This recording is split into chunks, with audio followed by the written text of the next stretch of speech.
Ce balado vous est présenté par Outils, le logiciel qui rend vos projets d'architecture aussi organisés que vos concepts créatifs. Que ce soit pour la gestion des équipes, le suivi des budgets ou la planification, Outils simplifie chaque processus. C'est l'outil incontournable pour les firmes d'architecture au Québec, vous aidant à voir vos projets sous une autre perspective, avec efficacité et sans prise de tête. Bonne écoute!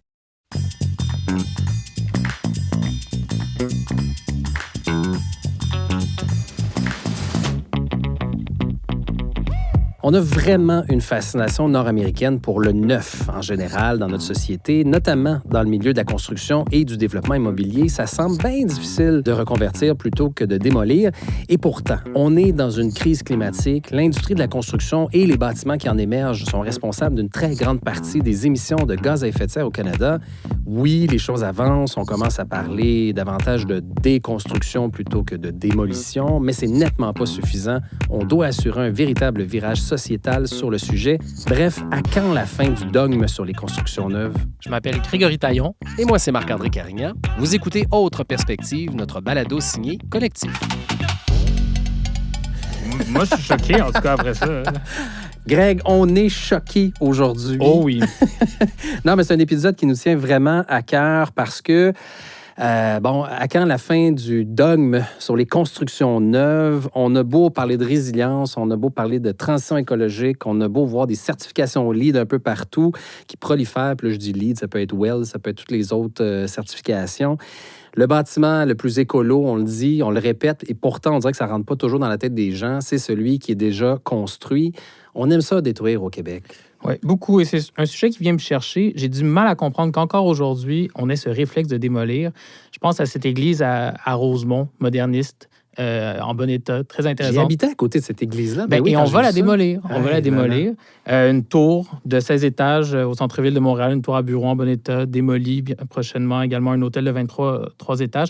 Pas nécessairement tous des bâtiments magnifiques, mais des bâtiments qui existent, des bâtiments qui sont là. Pourquoi démolir? Pourquoi toujours repartir de zéro? C'est de ça dont on voulait parler aujourd'hui. Et on a 3 invités autour de la table pour en discuter. Premièrement, Claudine Deshommes, professeure associée à l'École d'architecture, où elle a enseigné la conservation du patrimoine bâti. Elle œuvre au sein d'organismes en conservation du patrimoine, dont Héritage Montréal. Bonjour. Bonsoir. Également, Georges Drolet, architecte, associé principal, chef de la direction chez Évoque. Il a siégé au conseil d'administration d'ICOMOS Canada de 2013 à 2018 et au conseil du patrimoine de Montréal de 2015 à 2021. Bonjour. Juste bien, moi. Bonsoir. Entre autres. Entre autres, c'est ça, de couper dans le Et je suis ici ce soir. C'est encore plus important. Merci. Également, Thomas Metters, entrepreneur et président-directeur général de construction Tomico, qui travaille, entre autres, en restauration de nombreux bâtiments. Bonsoir. Bonsoir. Je veux commencer peut-être avec Claudine, parce que Claudine, c'est un peu à cause de toi aussi qu'on fait ce sujet-là aujourd'hui. Suite à un balado précédent, tu nous avais écrit, toi qui es plongé au quotidien dans le patrimoine, c'est un sujet qui t'interpellait beaucoup. Parle-nous tout d'abord de ta relation, justement, avec ta vie professionnelle et le patrimoine. Vraiment, tu baignes là-dedans au quasi-quotidien? Depuis ma naissance comme Obélix. T'es tombé dans la marmite? Oui, à peu près. D'abord, merci Collectif d'aborder cette question qui est un peu difficile parce qu'elle dérange, je crois. On verra à la fin de ce balado si c'est le cas. Mon lien avec le patrimoine, il date depuis longtemps. Mais c'est drôle qu'on saute tout de suite à patrimoine comme première question parce qu'à mon avis, si on questionne le dogme du neuf, c'est dans l'existant que ça nous plonge automatiquement. Et tout l'existant n'est pas nécessairement de valeur patrimoniale, ou ça peut être des tonalités d'intérêt patrimonial qui sont différentes d'un lieu à l'autre. Donc, l'existant, il est important pour toutes les raisons qu'on va certainement évoquer dans le cadre du moment qui va suivre. On peut parler de patrimoine modeste et donc juste du cadre bâti. Non, même pas? On peut parler de patrimoine comme étant un héritage. Et là, c'est peut-être la définition du mot, puis je ne cherche pas à faire un exercice de sémantique, là, mais c'est peut-être la définition du mot qui est le plus général qu'on peut imaginer pour désigner ce que l'on a maintenant, la matière avec laquelle on travaille, le déjà là. Et je pense quand même que, puisque la notion de patrimoine est bien associée à tout ce qui belle vieille pierre, disons-le, ben là, ça devient un sous-ensemble de l'existant et de tout ce qui existe là, comme possibilité d'intervention sur le cadre bâti. Je pense que Georges est d'accord avec toi. Je l'ai vu hocher de la tête. Là. Oui, OK, on va parler de neuf et d'existant. Bon, allons-y comme ça. C'est drôle, Georges, parce que la dernière fois qu'on s'est croisés, Oui. c'était exactement pour un cas comme ça. C'était à l'hôtel de ville de Saint-Lambert. J'étais allé au conseil municipal en solidarité avec notre hôtel de ville qui, a eu des enjeux d'eau, d'infiltration d'eau et tout ça, qui a une certaine valeur patrimoniale. Enfin, on parle de patrimoine moderne dans ce cas-ci, patrimoine incompris, bien sûr. Et l'hôtel de ville, l'ancienne administration qui, là, vient de perdre ses élections, souhaitait quand même démolir. En fait, c'était dans les possibilités de démolir. Alors, c'est dans le dernier contexte qu'on s'est vu, ça tombe pile poil avec notre sujet d'aujourd'hui. Oui, tout à fait. Puis on parle de patrimoine modeste, mais parfois aussi c'est du patrimoine qui a une importance communautaire, ce qui n'est pas nécessairement des grands monuments. Je pense que quand tu dis hôtel de ville de Saint-Lambert, les gens n'ont pas d'image en tête, à part les résidences de Saint-Lambert. Mais c'est le point focal de tout le développement de cette ville-là. Et donc, une présence qui a duré dans le temps et de façon très, très intéressante, qui a beaucoup évolué, aussi beaucoup changé. Chaque époque de développement urbain s'est reflétée dans ce qu'on faisait autour et dans l'hôtel de ville. Donc, cette idée d'évolution, d'accompagnement de la vie communautaire est extrêmement importante. Puis c'est pour ça que tu n'as pas besoin du label patrimoine pour que ça ait cette importance-là dans la vie des gens et des résidents. Et c'est important de parler de ce niveau-là aussi, effectivement, de l'importance dans le quartier, au quotidien, de ce cadre bâti-là qu'on côtoie en allant au travail, en allant faire ses courses. Mais c'est un cadre de référence autour de laquelle on bâtit notre identité de famille, d'amitié et de co-résidence. Mais ça doit te choquer quand même. Tu sais, on disait en intro, c'était une semi-blague en fait. On était quand même un peu choqués par rapport à la situation. Toi, de voir ça justement, on démolit. Vous avez une expertise chez Évoque incroyable. Vous travaillez, tu sais, je veux dire, toi, c'est ta spécialité. Puis là, quand on voit le potentiel, tu sais, de ce qu'on pourrait faire et que finalement, on fait juste recommencer à neuf, ça doit quand même un peu te choquer. J'aime être accompagnateur. Tu as l'air sixième dans la vie, mais... c'est mon quotidien, tout ça. Alors, si je me fâchais tous les jours, je pense que je serais pas mal sur les pilules. Donc, mais je vois la valeur d'un accompagnement, puis le réflexe ce serait plus simple et compréhensible aussi, parce que tout le secteur du bâtiment est basé sur un processus industriel. Maintenant, on est passé il y a 200 ans d'un côté artisanal, de métier, un processus industriel. Tout doit être standardisé. Si c'est efficace, c'est parce que c'est répétitif et prévisible. Et dès que tu tombes dans l'existant, par définition, ce ne sera pas répétitif et ce ne sera pas prévisible. Et ça crée de l'inquiétude. Comment je vais maîtriser mon contrat? Je dois faire de l'argent aussi. Je dois gagner ma vie en faisant le travail sur le chantier. Mais comment je peux contrôler l'argent qu'on me donne, l'argent que je dépense? On m'impose des calendriers. Comment je vais arriver au bout du calendrier si ce que je fais n'est pas prévisible? Et je pense que donc, c'est bâti dans notre façon de procéder, puis c'est pas juste au Québec, c'est partout dans le monde. Un processus industriel de création de bâtiments, se fie à la fiabilité, justement, et à la prévisibilité. Du moment qu'on sort de là, il y a de l'inconfort, il y a du risque, et c'est ça que les gens disent quand ils disent « ce serait plus simple ». Et ils sont rares ceux qui acceptent cette imprévisibilité-là, puis ils l'intègrent dans leur façon de travailler. On en a au moins un autour de la table qui semble accepter. Il va peut-être nous le confirmer ou nous démentir, je ne sais pas. Thomas, vous vous spécialisez non seulement dans la restauration de bâtiments, mais même le développement de certains projets. Donc, vous n'arrivez pas nécessairement juste à la suite à une demande d'un entrepreneur X. Vous développez aussi des projets dans le patrimoine. Comment vous êtes arrivé à vous spécialiser ou en tout cas à développer un intérêt assez marqué pour le patrimoine chez Tomico? C'est ça. Chez Construction Tomico, on a été chanceux au niveau du patrimoine, surtout dans nos débuts. On a eu la chance, surtout dans le privé, d'avoir beaucoup de projets intéressants. On a commencé au Château Saint-Ambroise, où c'est que justement le propriétaire des lieux avait beaucoup à faire. Donc, on l'a aidé à faire certains bureaux, des agrandissements.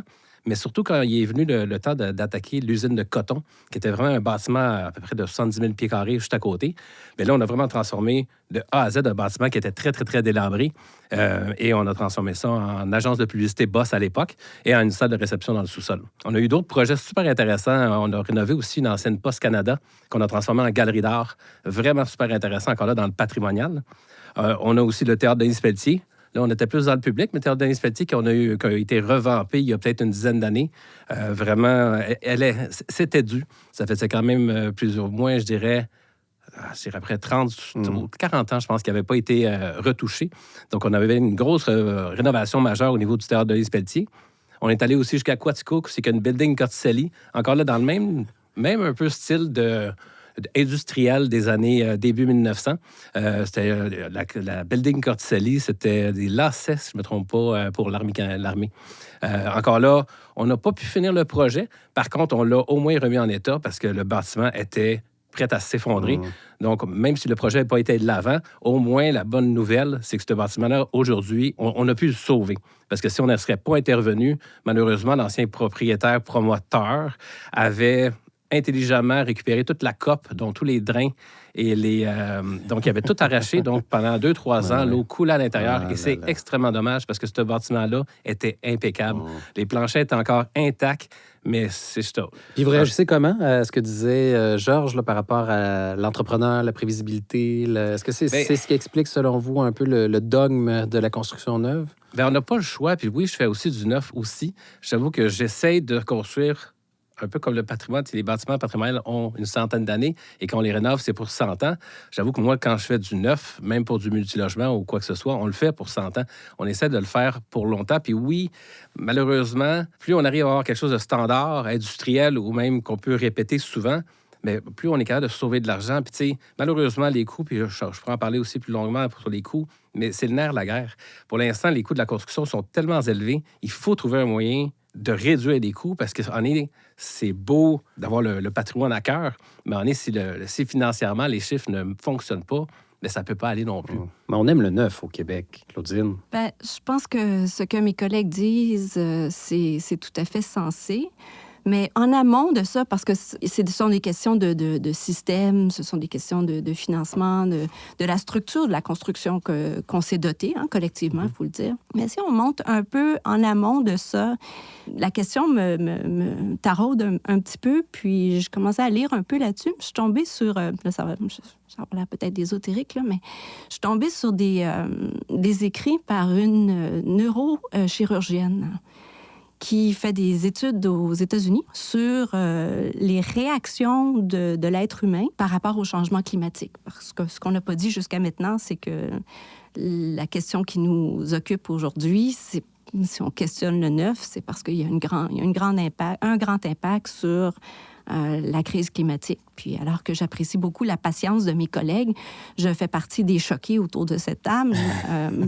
Et je pense, et je ne suis pas la seule certainement, qu'on n'a pas le temps d'attendre que les gens soient plus rassurés par rapport à la construction neuve. On est dans une situation assez critique. Donc, j'en reviens à cette neurochirurgienne qui s'appelle Anne-Christine Duhem et qui parle de l'évolution du cerveau et du système de récompense qui est inné chez l'être humain. Et le système de récompense, c'est ce qui nous intéresse de ressentir au moment où on pose un geste pour la planète. On ne voit pas les effets de notre geste quand on recycle, quand on décide d'aller contre le courant pour... Il y a quelque chose d'abstrait un peu. Quelque chose d'abstrait, puis sur le long terme.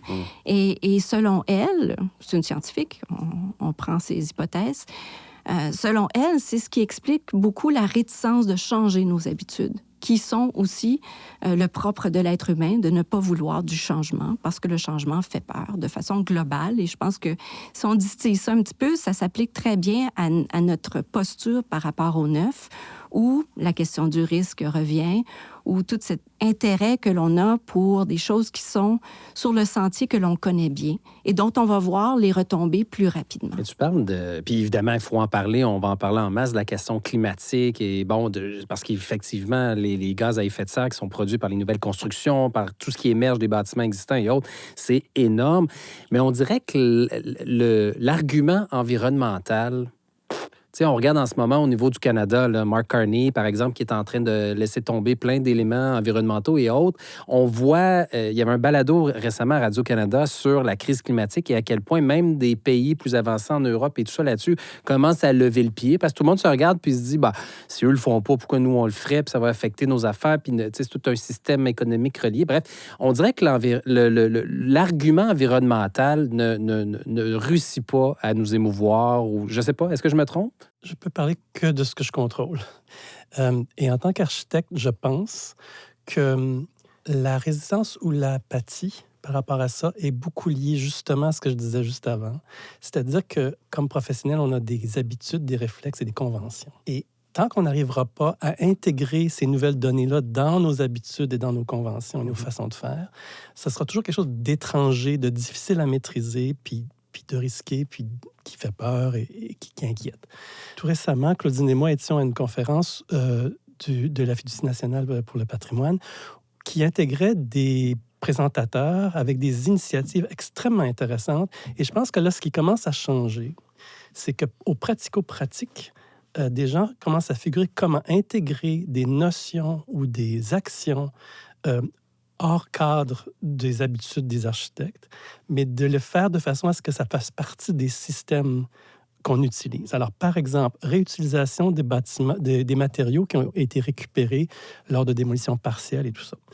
Le principe est bon. On a tous envie au quotidien de dire « j'aimerais bien utiliser de la brique prendre la brique réutilisée au lieu d'acheter la nouvelle brique, mais où est-ce que je la trouve? Est-elle en bon état? Combien il y en a? Est-elle disponible immédiatement? » Le projet ne peut pas prendre en main toute cette masse de recherche-là pour savoir si j'ai quelques briques que je peux réutiliser. Par contre, mais est-ce que le gouvernement met assez d'efforts dans la recherche et le développement? Parce qu'évidemment, tout ça va se faire avec des subventions et autres. Il faut qu'on mette une filière pas nécessairement, en place, parce non? que là, j'arrivais à cette solution-là qui était proposée, c'est que là, on crée une personne, une entreprise, crée un réseau où on peut répertorier ces matériaux-là, savoir où ils sont, avoir les tests nécessaires et qu'il y ait un répertoire accessible pour que moi, je sache si dans ma région, il y a une telle quantité de briques de tel type et qui a été testée pour prouver qu'elle est utilisable.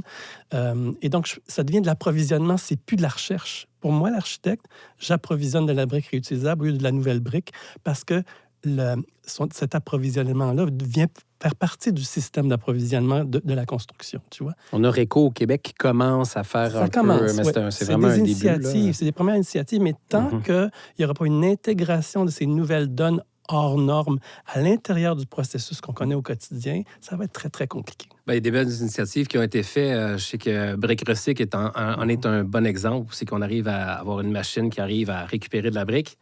Mais comme mon collègue vient juste de dire, c'est s'il n'y a pas disponible quand on a besoin au bon moment, et même encore là, si la brique, en la nettoyant, elle n'est plus utilisable, on ne peut pas mettre une brique qui se peut durer 100 ans. J'exagère peut-être, mais disons, il va à son maximum 50-100 ans.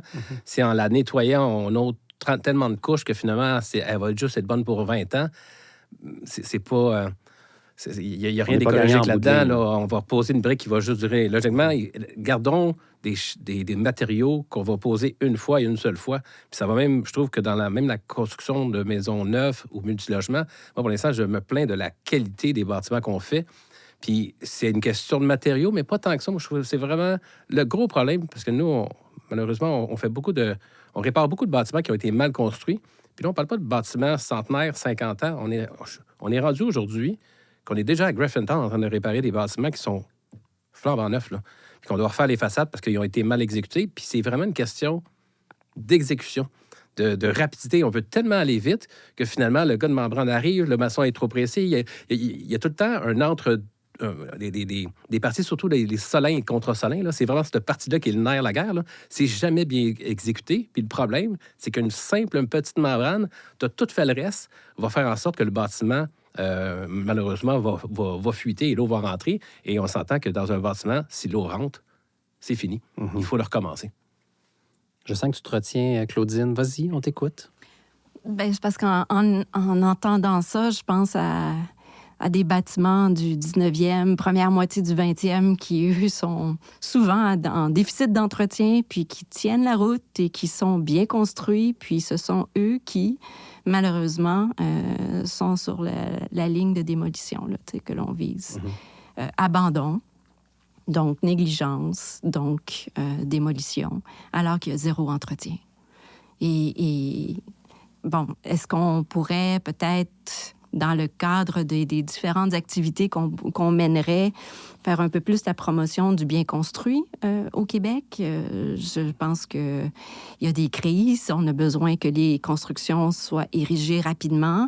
Mais dans l'entrefait, ben, on se trouve à pelleter par en avant pour les prochaines décennies. Il faudra revenir sur des bâtiments relativement récents, alors que l'on oublie un stock de bâtis qui, lui, est encore durable et encore debout, puis il y a encore beaucoup à offrir. Juste au niveau gouvernemental, les bâtiments qu'on laisse vides, vacants pendant des années, puis on attend juste que je ne sais pas quoi exactement, c'est L'hôpital énorme. La Miséricorde en a été un bon cas de figure. Ben oui. La bibliothèque Saint-Sulpice. Mais vraiment, c'est un bâtiment en plus qui est immeuble patrimonial classé, intérieur et extérieur. Donc, je pense qu'il y a la nécessité est la mère de toute invention, on dit dans le vieux proverbe. Ben, on n'a pas encore besoin des bâtiments existants. On n'a pas encore besoin d'entretenir. Et notre solution, c'est de raser puis de recommencer. Mais voilà. Là, pour l'instant, on demeure peut-être un peu fatigué des messages climatiques. C'était ça un peu la question que tu posais. Mais si on abandonne, ben, je sais pas, c'est un peu décourageant. Ben non, c'est décourageant complètement. Puis Greg, c'est drôle parce qu'aujourd'hui, on parlait justement d'un projet qu'on vient de recevoir, qu'on nous a envoyé sur Collectif, qui est un bâtiment dans le Myland, qui est, en fait, qui a été construit durant la période de la guerre et tout ça, super fort, toute une structure qui a été laissée pendant des années un peu, qui a peu été entretenue et tout ça. Et le promoteur voulait détruire le bâtiment et finalement, les architectes ont dit non, on va travailler ensemble, on va le sauvegarder. Puis aujourd'hui, il y a une galerie d'art, un fleuriste, un ci, un ça. J'ai l'impression que des fois, puis je serais curieux d'entendre peut-être Thomas ou Georges sur le sujet.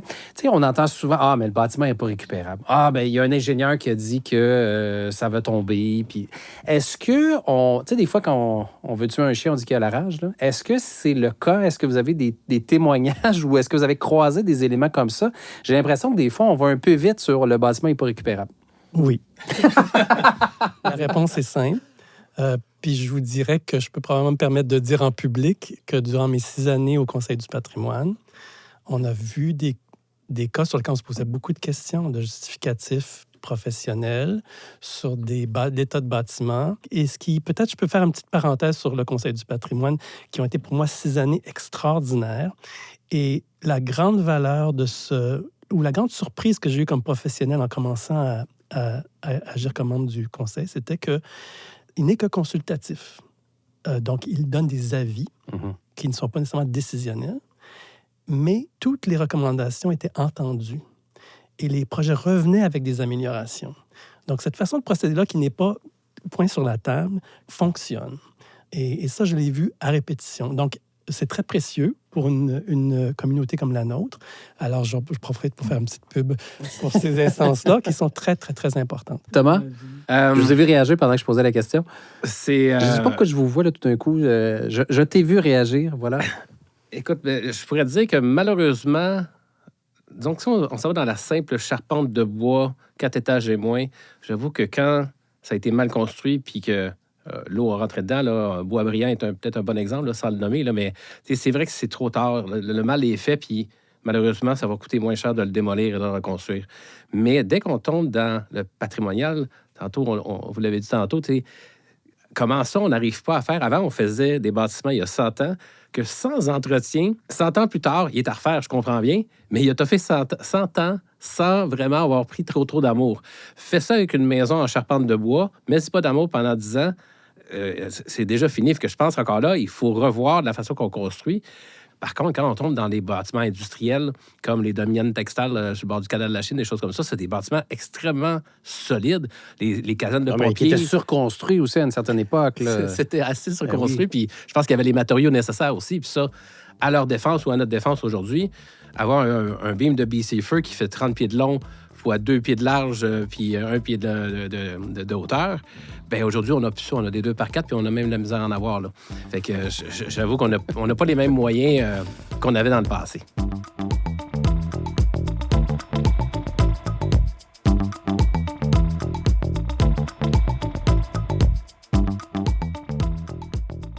Mais tu sais, je regarde un exemple là, qui est sorti, Greg, tu l'as un peu évoqué en introduction, un exemple de 2025. On a une tour au centre-ville de Montréal, 16 étages. On nous dit que c'est en bon état. Ça date de 1984. Là. C'est pas un truc de 1789 tout croche qui n'a pas survécu, là, avec une fondation un peu... Bon, 1984, 16 étages et tout ça. Et là, tu as un promoteur qui dit, on va le détruire parce que ça correspond pas exactement à ce qu'on veut faire. Tu sais, les hauteurs de plafond, parce que oui, le commercial, puis oui, le résidentiel, puis oui, les bureaux n'ont pas nécessairement les mêmes normes au niveau des hauteurs de plafond ici et ça. Et là, tu te dis, écoute, c'est-tu parce que tu n'as pas le bon projet dans le bon bâtiment? Tu sais, il faut se poser la question. À un moment donné, t'essaies-tu de rentrer un sac dans un carré? Non, c'est le contraire. Un carré dans un sac, un carré. Bref, vous comprenez. Mais c'est d'actualité. On en voit comme ça. Mon Dieu, je sais pas. Ça merde de moi, ce genre de situation. Marc-André, on a pu avoir des doutes sur une certaine période de temps de la facilité ou la complexité de transformer des bâtiments comme ça. Mais maintenant, il y a assez d'exemples au pays pour faire la démonstration que ça se fait. Des promoteurs l'ont pris en main. On fait des transformations. On a vu un exemple justement à Halifax la semaine dernière qui est vraiment impressionnant. Un édifice à bureau moderniste du centre-ville d'Halifax, transformé en appartement maintenant. Et donc, la question est plus... on le voit, je voyais un article à New York en ce moment, depuis la pandémie, il y a des tours à bureaux qui se sont vidés, puis là, on est en train de faire du résidentiel avec, et c'est une des villes qui pousse le plus vers ça. Donc, ça se fait. Il faut juste... On a même à Montréal, un sur l'île des Sœurs, un sur Sherbrooke, qui est donc en transformation en ce moment. C'est possible. Mais je pense qu'il faut avoir le préalable, c'est-à-dire que le promoteur doit avoir comme préalable de vouloir conserver quelque chose. Puis après, il travaille son proforma en conséquence. Mais si l'idée, c'est d'avoir un proforma qui est comme tous les autres projets que le promoteur a fait dans le passé, c'est sûr que ça ne cadre plus. Donc, il faut vraiment partir avec la prémisse que c'est ça qu'on veut faire comme objectif de développement. Puis là, trouver les solutions qui permettent de le faire. Et je pense qu'il y a des promoteurs qui font ça, puis il y a des promoteurs qui ne sont pas encore rendus là. Oui, mais je pense aussi qu'il y a une manière de parler de la requalification qu'on n'a pas encore bien maîtrisée. L'exemple que tu donnes, je pourrais en rencontrer d'autres. Depuis 30 ans, on entend parler que c'est pas bon, cet édifice-là. Un cas patent, c'est celui de Bleury qui abrite maintenant les bureaux du ministère de la Culture. À l'époque, on disait l'entrecolonnement ne permettra pas de faire quoi que ce soit avec cet édifice-là. Il faut jeter ça à table, blablabla. Bla, bla. Aujourd'hui, c'est un cas où tout le monde est très content que l'édifice a été conservé. Tiens donc, c'est un peu enrageant. Comment ça se fait qu'au moment où on est en train de décider du sort d'un bâtiment, incluant celui que tu viens de montrer, on n'a pas le réflexe d'aller voir des cas où ça a marché? Peut-être que c'est du capital qui est plus lent. Peut-être que le montage de projet est différent. Certainement qu'il l'est. Mais au final, tout le monde est content quand c'est fait. Tout le monde se congratule. Tout le monde est fort heureux. Mais au moment où les questions difficiles se posent, tout le monde s'en va. Puis non, ça, c'est compliqué. Puis on va démolir, c'est plus simple. Mais il faut passer autrement. Puis Thomas, on le voit en construction de façon générale, puis je parle même pas d'existant ou tout ça. Quand vient le temps de construire, on regarde tout ce qui, toute la fabrication, l'industrialisation de n'importe quel métier depuis 40 ans a évolué d'une façon phénoménale. La construction est encore accuse un certain retard. Puis c'est pas moi qui le dis, il y a beaucoup d'études sur le sujet et tout ça. On dirait que on a toujours fait ça comme ça, on va continuer à faire ça comme ça, c'est plus simple. Puis Georges l'a un peu évoqué aussi plus tôt dans la conversation, le fait de penser autrement, des fois, le temps, c'est de l'argent, il y a des coûts, mais le patrimoine, on n'a pas le choix de le penser autrement. Puis là, je veux vous amener sur un sujet qui est fort intéressant, celui des normes.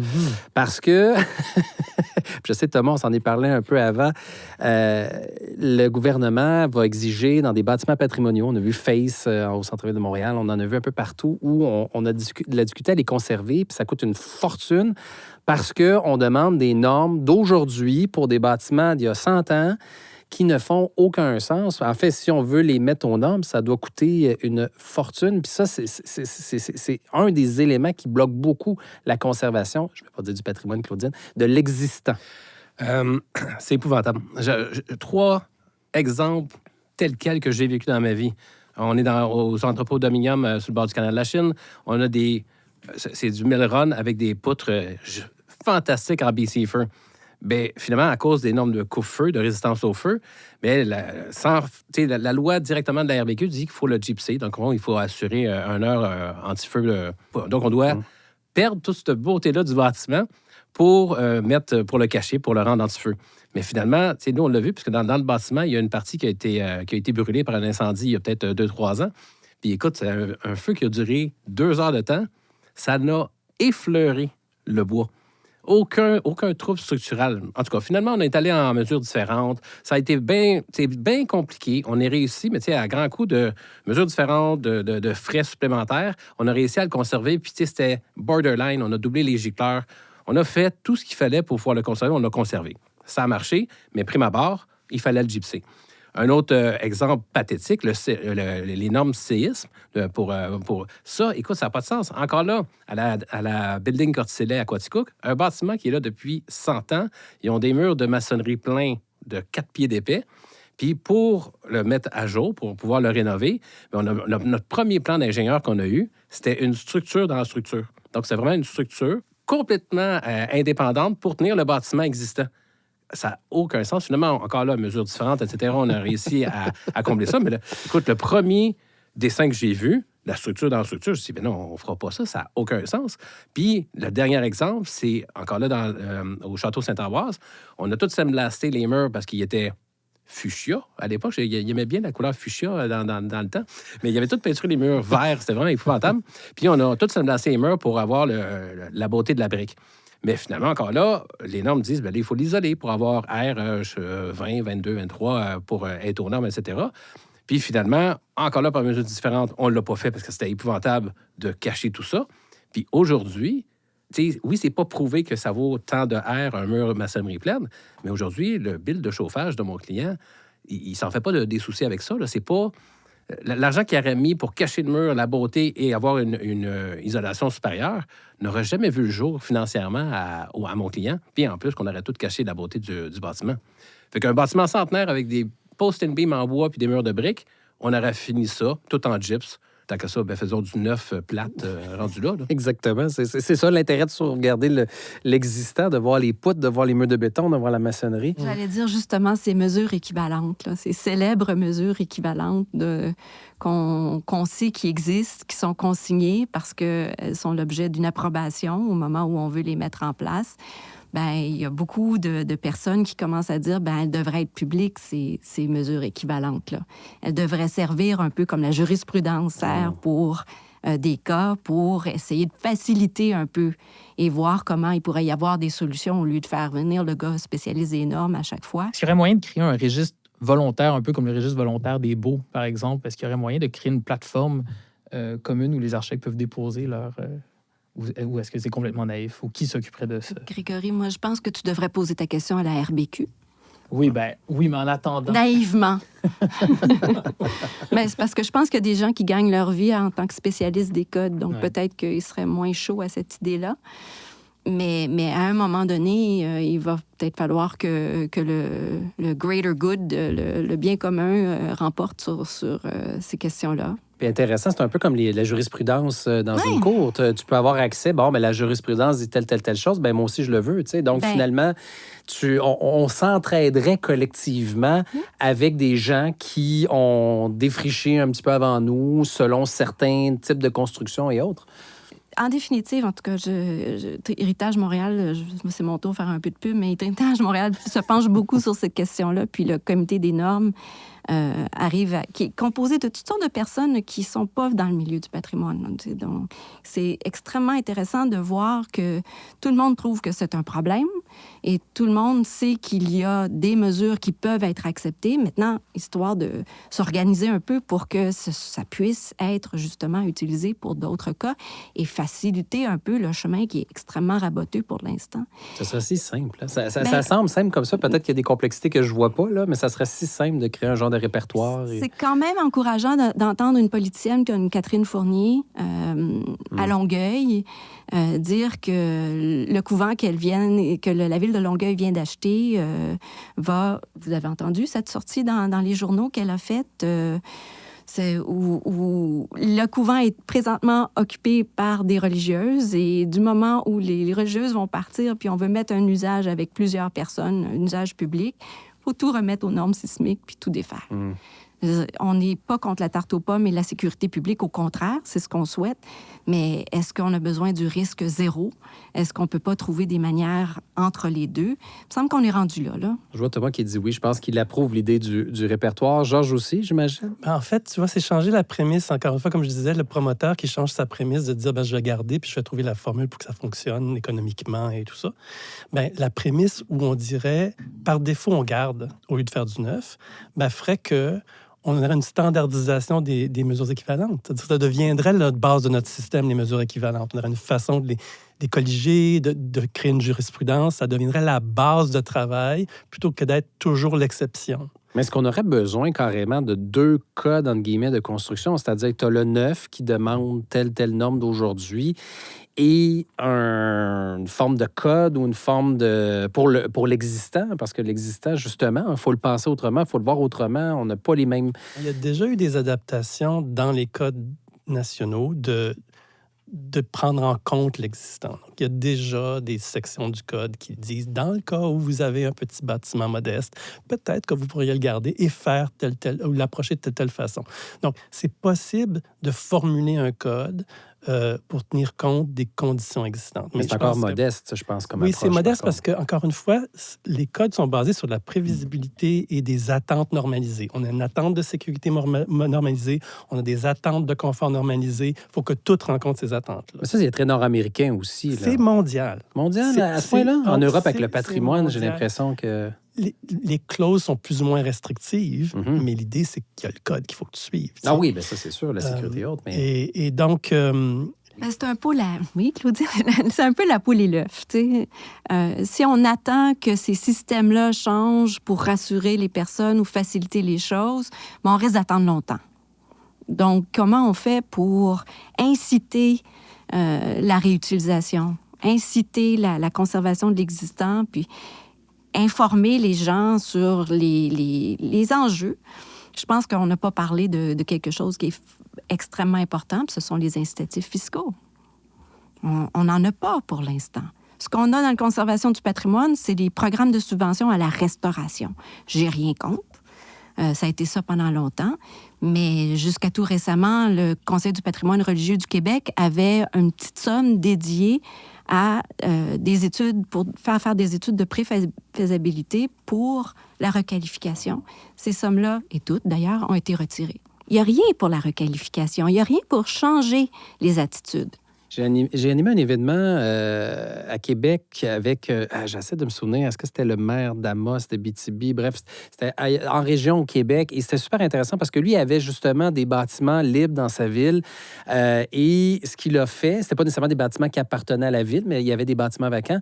Et justement, il a offert un crédit indexable de taxes en disant, vous voulez récupérer tel bâtiment, je sais que ça va vous coûter peut-être un peu plus cher, bien, on va vous donner un crédit de taxe indexable. En tout cas, c'était une belle formule et semble-t-il que ça a fonctionné. Il y a des gens qui se tournaient pas vers ces bâtiments-là en disant ça va me coûter trop cher, ça va être compliqué et qui finalement, en ayant cet allègement fiscal-là, l'ont fait et donc ça peut fonctionner effectivement.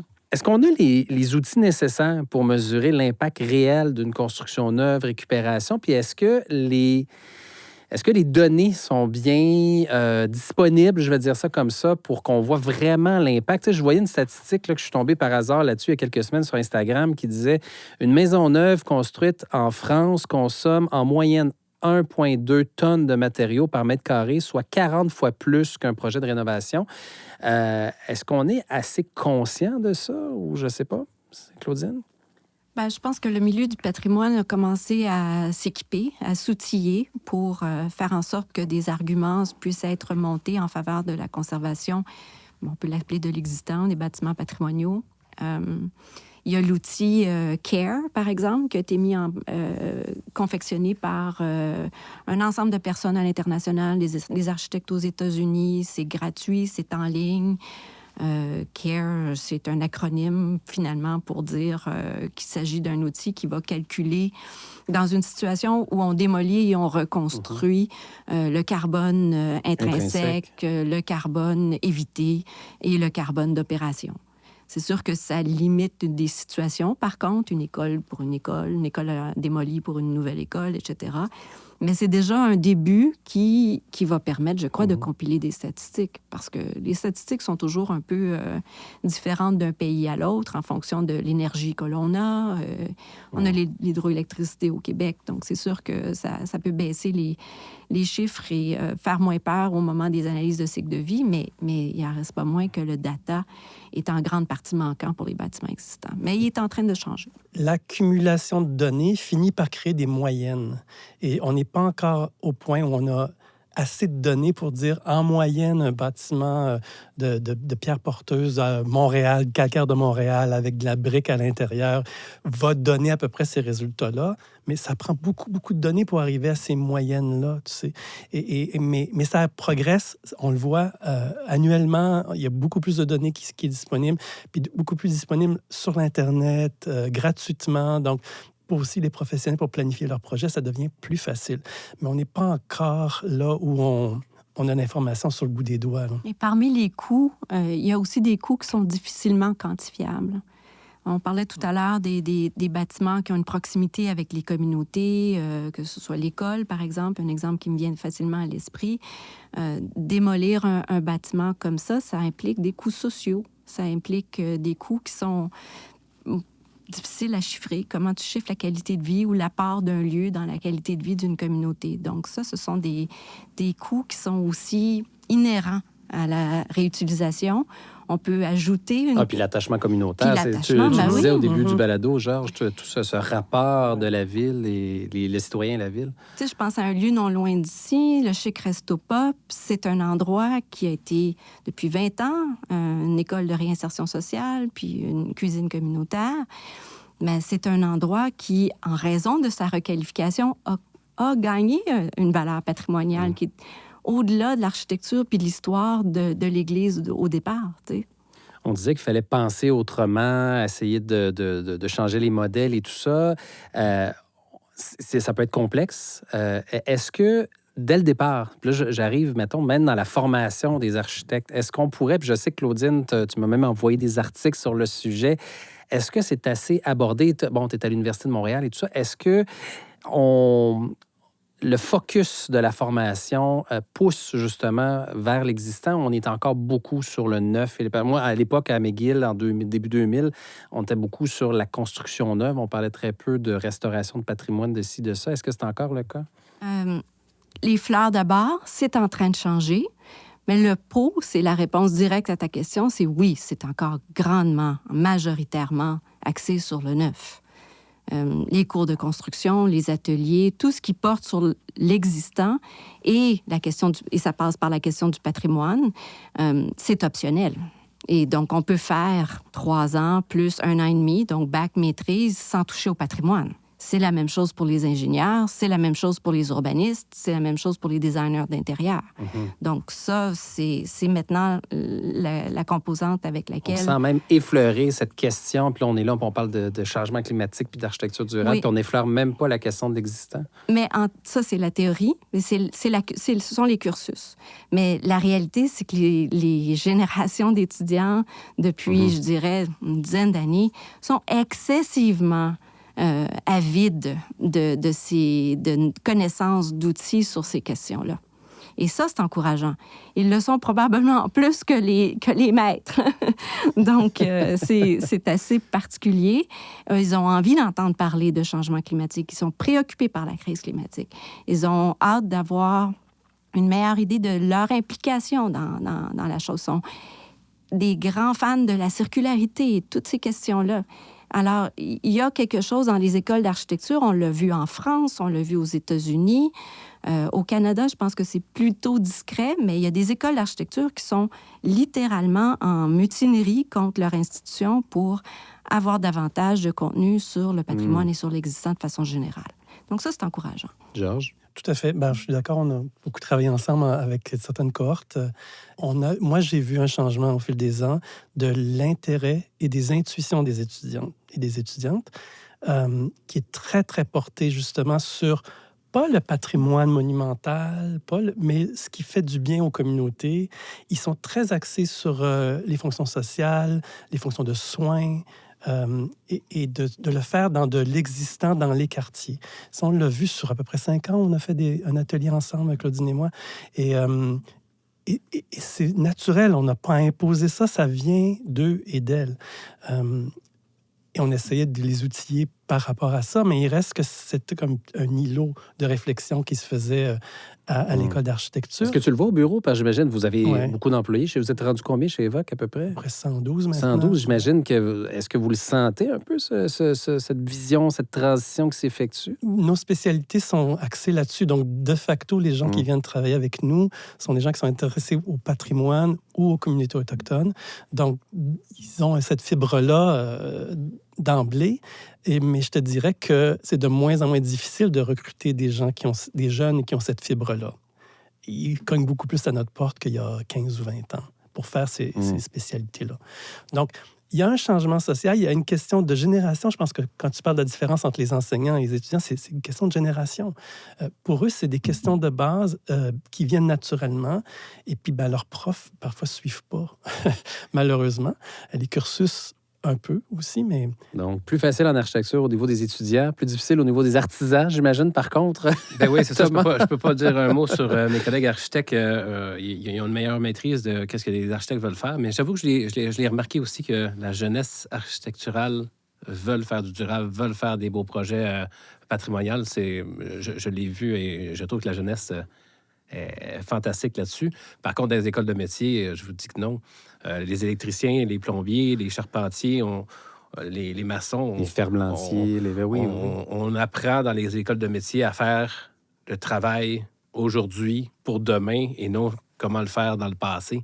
Il y a peut-être des petits artisans, des maîtres artisans qui sont capables de redonner ça à leurs propres employés, élèves, mais c'est très peu.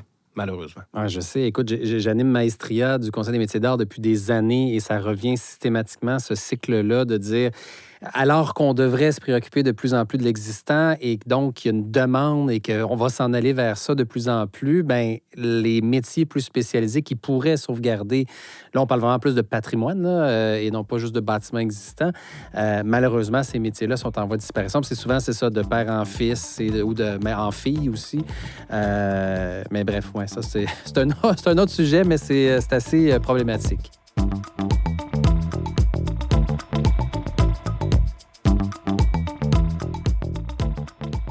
Greg, est-ce qu'on y va avec ta question? On peut y aller avec ma la question de Greg? Écoutez, c'est une question assez simple, c'est un sujet assez récurrent, le fassadisme.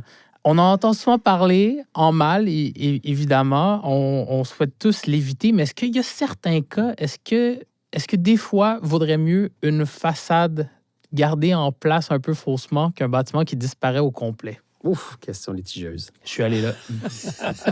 Merci, Greg. Je me lance. Quand on va à Toronto et que l'on parle de conservation du patrimoine, les projets de fassadisme sont louangés, sont considérés comme un succès. Et il y en a beaucoup. Donc, la réponse à la question n'est pas oui ou non, pour ou contre. Il y a un contexte. Ça, c'était la raison pour laquelle j'évoquais Toronto. Si on est ici, et j'essaie de répondre à ta question, je pense que le fassadisme, faut se méfier du blanc ou noir. Un endroit comme l'Espace Libre, qui est une ancienne caserne de pompiers rue Folhomme, je crois, qui est là depuis un bon moment, dans un bâtiment qui était autrefois une caserne dont on n'a conservé que la façade. Je serais bien malheureuse que ce lieu-là ait disparu, même si on n'a conservé que la façade. Donc, dans certains cas, on peut... Dans certains cas, en dernier recours, quand il y a vraiment une logique de garder une identité, de garder un grain. Oui, c'est effectivement une gamme de gris entre le blanc et le noir. Le cas facile, c'est qu'il y a un incendie, il ne reste que la façade. Alors, c'est un artefact. C'est plus un bâtiment, on a un artefact qui nous reste de bâtiment. À ce moment-là, il ne reste que la façade. C'est naturel, je pense, d'essayer d'intégrer la façade. Par contre, il y a des situations où la présence de cette façade-là, comme le signe d'un bâtiment historique, infuse le projet qui est développé à l'intérieur ou derrière la façade. Puis c'est peut-être un peu le cas de la caserne dont tu parlais tout à l'heure, c'est qu'il y a un lien avec ce qui est créé avec cette façade-là, en fin de compte. C'est qu'il y a une cohérence. Alors, pour moi, c'est quand même... Ça peut être intéressant s'il n'y avait pas d'autres solutions techniques. Mais lorsque c'est un masque, lorsque les planchers passent au travers des fenêtres, qu'on voit les paliers d'escalier, il n'y a aucune cohérence entre le plan de la façade et ce qui se passe derrière. Pour moi, c'est plus triste que d'avoir perdu cette façade-là. Je me fais un peu l'avocat du diable. Je disais un peu plus tôt, des fois, on veut tuer un chien, on dit qu'il a la rage. J'ai l'impression que des fois, est-ce que ça peut être une façon de dire, regardez, je vais vous garder la façade, là, puis en arrière, je détruis tout, puis je fais du neuf. Est-ce que ça peut devenir une forme de quasiment de négociation avec une ville ou... OK, je vais flipper ça dans l'autre sens, OK? Parce que à 3 portes de chez moi, j'ai vécu quelque chose il y a quelques mois et je connais pas le dossier, donc je peux pas présumer des décisions. De toute façon, on nomme pas de nom. Là. On nomme pas de nom, vous savez pas où j'habite. Mais, de toute évidence, un promoteur avait reçu un permis de construction pour garder 2 façades de maisons vernaculaires montréalaises en bois, mais vraiment extrêmement modestes, et bâtir des condos derrière et plus haut. Mais la construction de ces maisons-là ne pouvait pas exister sans toute la structure, ce qui fait qu'un beau matin, les 2 façades qui restaient toutes seules sur le bord du trottoir se sont effondrées sur le trottoir. Oh là là. D'accord? Pour moi, c'était de la folie de s'attendre et d'imposer à un promoteur de garder ces 2 façades-là qui, individuellement, ne pouvaient pas survivre techniquement et matériellement. D'accord?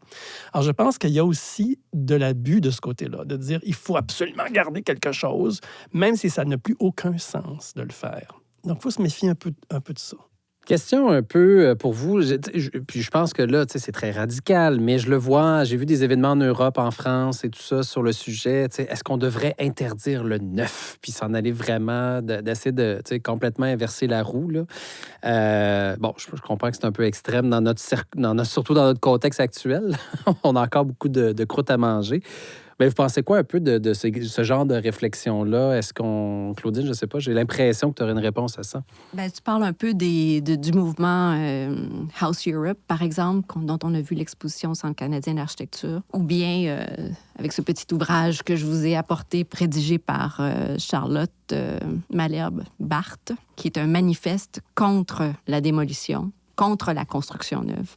Je pense que ces propos-là sont très utiles pour essayer de rééquilibrer un peu les plateaux d'une balance métaphorique où le plateau de la construction neuve est largement favorisé.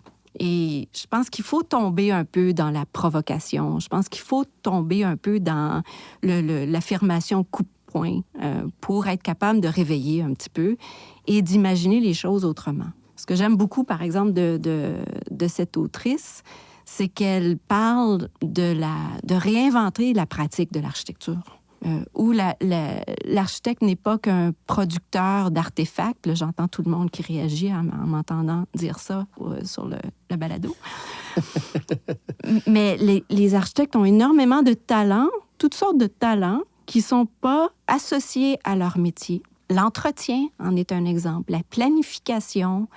Dans le cas d'un bâtiment patrimonial, tout ce que j'appelle les préliminaires, les études, les carnets de santé, ce sont des connaissances qui sont extrêmement importantes, qui nourrissent la compréhension de l'existant. Or, et après ça, il y a le post-existant, la post-construction ou transformation. Or, on n'en entend jamais parler dans les pratiques de l'architecture.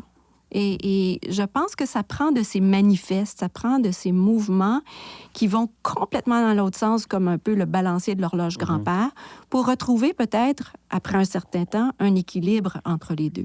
On n'arrêtera pas de construire, mais on pourrait peut-être trouver des manières d'être un peu plus vocables pour les tenants de la réutilisation.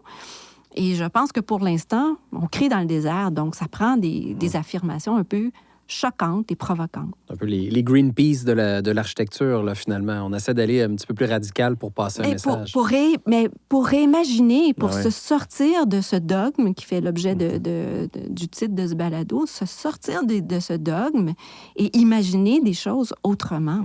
Georges? Ben oui, je pense que c'est au minimum se dire what if? Si effectivement, demain matin, on devait réinventer la pratique parce qu'il y a une urgence telle qu'il faut révolutionner notre pratique, ben, au moins imaginer comment on le ferait. Puis je pense que peu importe la conclusion, ce serait utile pour enrichir notre quotidien puis nos façons de faire.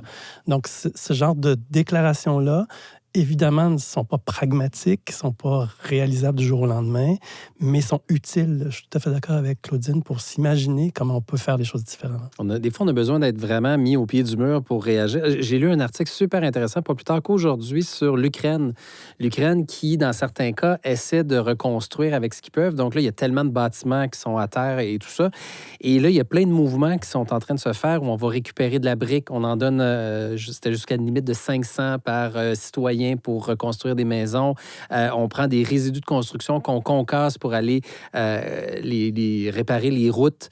Évidemment, il y a des obus et tout ça, bon, des trous d'obus, donc ils sont allés réparer les routes. Ils sont tout en train de développer une espèce de cycle avec les bâtiments détruits pour reconstruire. Je trouve ça fascinant parce que je me disais, encore là, des fois, on dirait, puis on le vit avec la pandémie, on est dans l'urgence, on change tout un système, puis toi qui produis de l'alcool, ben, tu vas produire du Purel, puis et là, tout d'un coup, on change de système. Mais là, comme la crise climatique, puis je reviens, on est en train de boucler un peu la boucle. Là. Tu disais au départ, la crise climatique, on fait des gestes. Des fois, ça peut sembler abstrait, ça peut sembler loin, ça peut sembler moins urgent. On dirait qu'on ne bouge pas rapidement parce qu'on dirait qu'on a encore beaucoup de temps devant nous. Là, et ça fait un peu peur. Je veux parler de solutions parce qu'à haute perspective, c'est un peu aussi ce qu'on... Oui, OK, il y a des choses qui ne fonctionnent pas, mais comment on pourrait faire mieux? Donc, allons-y. Parlons de levier. Tu sais, quel levier on pourrait mettre en place pour faire opter pour la récupération plutôt que de s'en aller vers la nouveauté? On a parlé un peu tantôt peut-être de trucs fiscaux, là, de crédit et tout ça. Ça marche, ça a été prouvé, ça marche. Oui. Il n'y a pas d'hésitation là-dessus. Mais évidemment, c'est de la gestion d'argent, donc c'est compliqué à décider. Subvention, assurément. Puis, tu sais, j'aime pas être la personne qui donne tout le temps le fardeau au gouvernement d'être le seul responsable à donner l'argent là-dedans, là, mais quand même, ça va partir de là. C'est quand même trop dispendieux, rénover, surtout là, quand on parle pas de bâtiments existants d'il y a 30 ans, mais du patrimonial, ça coûte quand même très, très cher à rénover, surtout quand ils ont été délaissés trop longtemps. Plus ils sont délaissés trop longtemps, plus ils coûtent cher à réparer.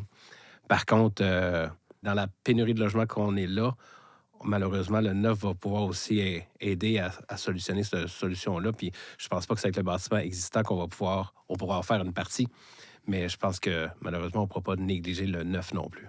Claudine? Ben, je pense que ça prend un peu de vision. Ça prend un peu, puis ça, la vision, qui va se porter volontaire pour en mettre de l'avant et la mettre en exécution. Ça, c'est un peu le travail des décideurs publics, je dirais. Mais il me semble qu'il y a beaucoup de projets pilotes là, qu'on pourrait mettre en place pour la circularité des matériaux. Et peut-être que je suis naïve, mais c'est possiblement pas des opérations si lourdes. Tu sais, la circularité des matériaux, ça prend un entrepôt, puis ça prend un inventaire. Et peut-être qu'à ce moment-là, si on commence à mettre des mesures en place qui permettraient, en les ciblant, celles qui seraient les plus porteuses, bien, ça pourrait permettre à des personnes d'être convaincues. Je pense à des gens comme, on a-tu le droit de dire entremise? Ben oui, bien comme sûr. entremise qui se penche sur la vacance des bâtiments. Il déploie des efforts prodigieux contre-courant pour essayer de réutiliser des lieux. Et pourtant, j'ai parfois l'impression qu'ils sont un peu tout seuls là-dedans. Alors, tant qu'à avoir quelqu'un qui se porte volontaire à faire ce genre investir tant d'énergie à prévoir puis s'informer sur les fiducies d'utilité sociale, puis sur tous les aspects nouveaux de la tenure, par exemple, de propriété, bien, on me semble qu'on devrait les encourager un peu financièrement pour les aider à nous démontrer que c'est possible, quelles sont les embûches, quels sont les écueils et quels sont les progrès. Donc, il y en a des gens sur le terrain, mais on pourrait peut-être les aider à nous aider à trouver des solutions. Mais ça revient à une question de vision et d'intérêt politique aussi, parce que c'est ça. J'imagine le gouvernement qui dit, OK, on crée 5 entrepôts dans 5 régions du Québec, là, 5 les grands centres, dans le coin, en Estrie, à Québec, Montréal, et justement, là, on fait de la déconstruction, on entrepose. C'est vraiment qu'on crée une filière là, et qu'on se donne les moyens de... C'est ça, on est encore timide peut-être dans certains projets.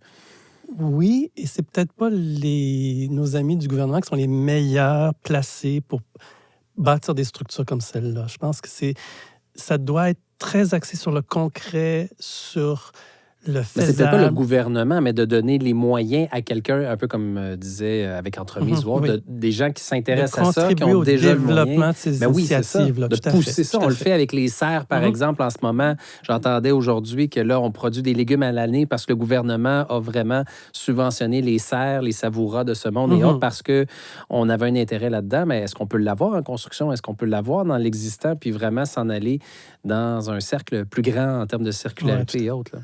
Malheureusement, il y a tout le temps une question de coût, puis c'est surtout ça qui fait balancer dans la balance. Mais moins on va avoir de ressources, plus ces ressources-là qui sont existantes vont être précieuses. Puis c'est plate, mais il faudra quasiment que ça passe par un coût économique de non, c'est plus payant de récupérer que d'acheter du neuf. Là, j'aime pas ce que je dis, mais c'est un peu un fait pareil. On a parlé brièvement de LEED. Est-ce que ce genre de certification-là donne une espèce de fausse bonne conscience de se dire je démolis le bâtiment, mais mon bâtiment neuf va pouvoir être certifié LEED? On dirait que c'est rendu tellement facile d'avoir ces certifications-là. Les architectes ont besoin d'être guidés dans leur prise de décision. Donc, ces outils-là sont utiles. Ce sont des outils. Ça ne devrait pas être une Bible. C'est ça le problème. C'est qu'on veut avoir une solution rapide, immédiate et garantie en disant on est LEED. Et puis maintenant, il y a une multiplication de ces outils-là. En patrimoine, on le voit aussi, c'est que la conservation de l'existant est valorisée plus ou moins selon ce système qu'on utilise, ce qui n'a pas de sens, en fait. Parce que d'emblée, conserver l'existant, c'est d'emblée bon pour le développement durable. Donc, je pense que tant qu'on prend ça comme un outil qui sont imparfaits, dont certains sont plus utiles dans certains cas que d'autres, ça va. Mais si c'est un dogme, non, ça sert à rien. Le message est lancé. J'espère que ça va faire réfléchir ceux et celles qui nous écoutent en ce moment. Si vous voulez réagir, écrivez-nous à Collectif. Ça va nous faire plaisir parce que j'ai l'impression qu'on pourrait en faire 2, 3, 4 épisodes. Puis on compte bien en faire plusieurs autres épisodes d'autres perspectives. Alors, je veux quand même vous remercier. Merci d'avoir partagé votre savoir, votre expérience et votre vision, peut-être, par rapport au sujet. Georges, Claudine, Thomas, un grand plaisir d'avoir partagé le tout avec vous. Merci Marc-André. Merci à Collectif. Merci à Collectif. Merci à Greg aussi, notre animateur, et Outil, qui est notre partenaire dans cette grande aventure. Merci de nous avoir écoutés. À la prochaine.